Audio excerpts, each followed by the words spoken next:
पुणी अशांत बारिपदा बीच रास्ता उपरे जड़े युवक को छुरामाड़ करी फेरार हो जाइछि दुर्बृत्त।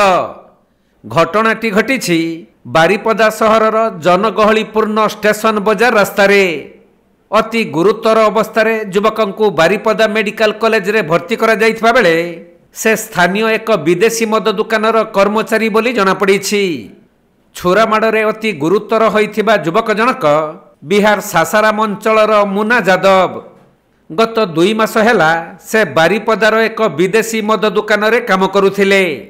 आज से परिबा किणुथुवा बेले जड़े युवक आसी तांको सह कथबार्ता हेबा परे छुरी रे अतर्कित भावे आक्रमण करिथिला। तेणु मुनांको हाथ और देहरे गभीर क्षत सृष्टि होई अवस्था अति संकटापन्न रहिछि। खबर पाई बारिपदा टाउन थाना पुलिस पहुंची तदंत आरंभ करिथिबा जनापड़िछि। सूचनायोग्य जे गत सप्ताहक तले बारिपदा सहर रे गुली मरामरी और हणाकटा भली घटना घटिथिबा बेले पुणी आज रास्ता उपरे छुरामाड़ बारिपदा सहर रे आतंक सृष्टि करिछि।